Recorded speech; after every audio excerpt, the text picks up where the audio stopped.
Kwa ile kazi tunafanya tusaidia rais wetu, kuna mengi na hapa sana naona we are more in the education fraternity in this church today by its proximity to Chuka. Elimu katika Kenya, Reverend, katika budget yetu yote, ile pesa tunapea ya expenditure for national government, 27% of that money, close to 700 billion, tunaweka kwa elimu ya watoto wa Kenya. Na ni elimu from basic going to the secondary school, which is also basic, to tertiary, mpaka universities. Na tunafanya hayo kwa nini? So that students wako hapa wa understand. Kwa nini serikali isiwagawanye pesa? Hii pesa yote 700 billion, si serikali igawanye wa Kenya wapewe? Unaweza kuuliza hivyo. Lakini government inaangalia models of economic growth.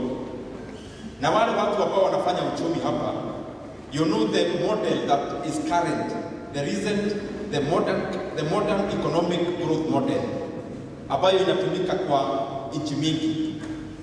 Kuna moja inaitwa Solo model, ikakuja ingine inaitwa new growth. Na hiyo new growth inasema for an economy to grow, one of the prerequisites is human capital. The other one is technology.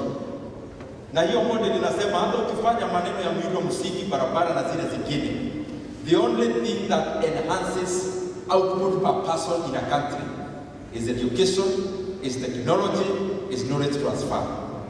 And that is why the government is consciously putting money in education sector, so that a person who would otherwise not get an opportunity to be in a university because of the income of their household, the government makes sure they get an opportunity to attend higher education institution, so that they become more productive for themselves, their households, and the economy.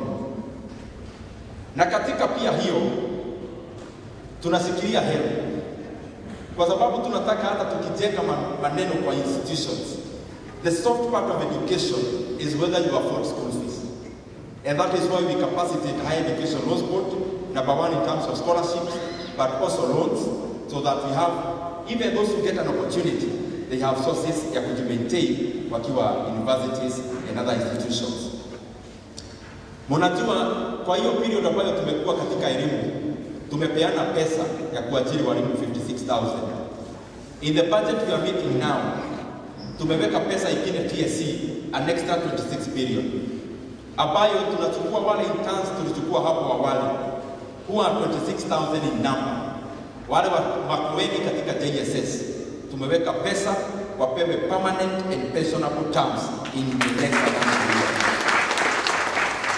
Na pia katika hiyo pesa tumeweka in the same 26 billion, TSC will be hiring an extra 20,000 extra teachers for our especially basic education.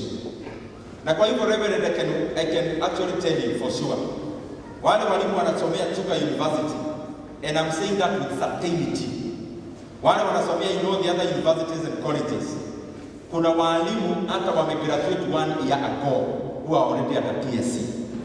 And that is what we want.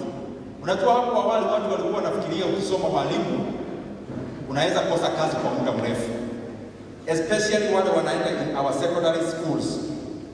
There are those who graduated as recently as 1 year ago who are already employed by TSC on permanent and pensionable terms. The other thing, nikienda kumaliza, kuna miradi mingi sana imekwama katika nchi ya Kenya. Hapa Tharaka Nithi kuna barabara na kuna other things that are infrastructural in nature. And we had to make a choice as government. What happened, Reverend? Kenya ni kama, you know, the way we manage a country is the same way we manage a household. A country's economy is a summation of all the households in a country. Sasa wewe kama baba wa mili, uko na boma yako hapa Chuka, uko na ploti pale Embu, uko na ploti pale Thika, uko na ploti ingine pale Meru, tuende pamoja. Uko na hizo ploti zenye hukununua, umerithi from your father. Wewe kwa sababu unataka utajirike haraka, uende ile plot ya Meru, uende banki iko Meru, ukope pesa ya kujenga flat. Bank wa kuassess wakwambie tunaweza kupea pesa ya kununua lori 5 za mawe, lori 2 za mchanga na 5 za kakoto. Useme leteni, umwage hizo material kwa site. Alafu sasa ukipunga plot yako ya Apple, ukipie Apple, uende kwa banki kwa Apple, waambie nataka nijenge nyumba mrefu hapo, nikopesheni pesa. Wakukopeshe, uweke hapo tanki ya maji ya kujenga na mchanga. Ujaanza mjengo na ukianza umeweka mafundi wawili unafanya tu kitu hapo bush clear. Ukipie plot ya Thika, tena hapo ukope pesa na umwage kakoto lori 10. Kwa hizo plot zote hakuna ile umekamilisha. So hakuna ile imeanza kuleta income. Yote ni construction site. Ukienda mwaka moja which was a grace period, banki ya Apple ikujie pesa. Banki ya Meru ikujie pesa. Banki ya Thika ikujie pesa. There is no income. Kwa sababu you only start getting income of a flat when there is an occupant. So tulikopa pesa tukaanza barabara hapa, barabara pale, barabara pale. But for the economic transformation ile italetwa na hiyo barabara, haitaletwa barabara ikijibwa, italetwa barabara ikikamilika. Now that is the situation.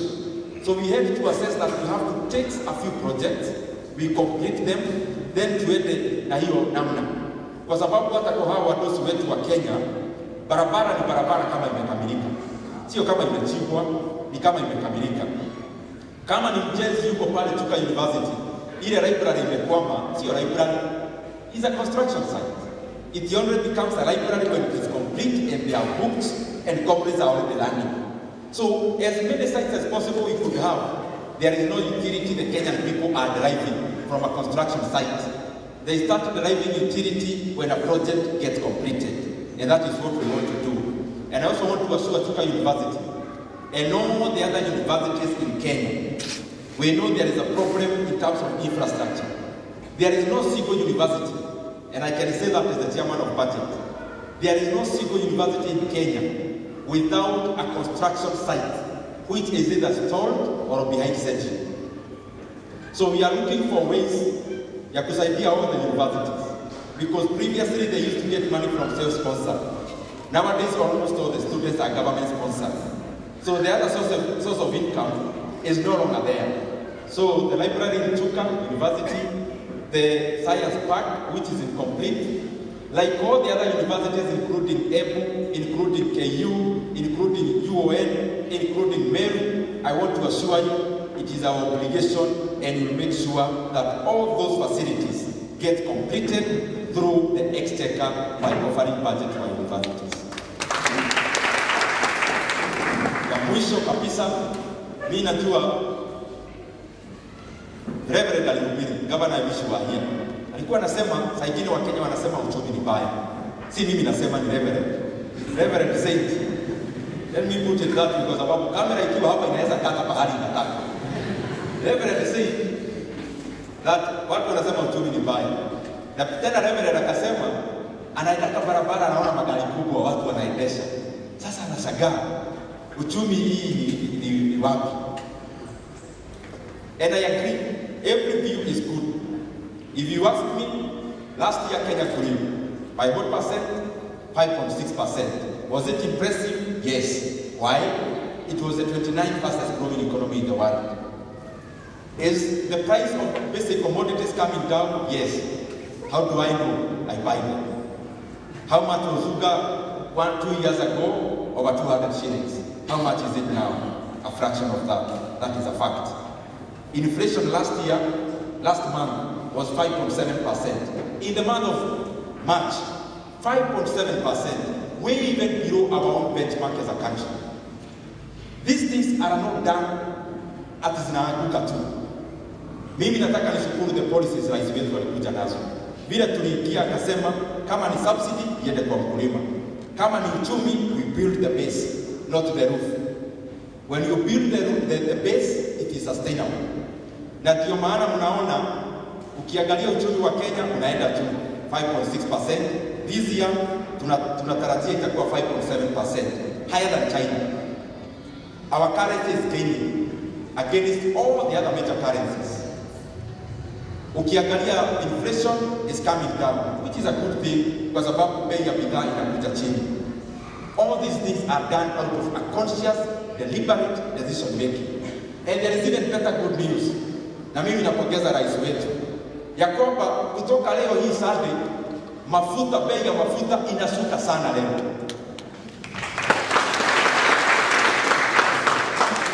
Na vile bei ya mafuta imeshuka, bei ya mafuta ikishuka vile imeshuka, the multiplier effect is huge in our industries, in our production, and therefore I can assure all Kenyans, mwenye anaendesha hii shilingi ya Kenya ako sawa.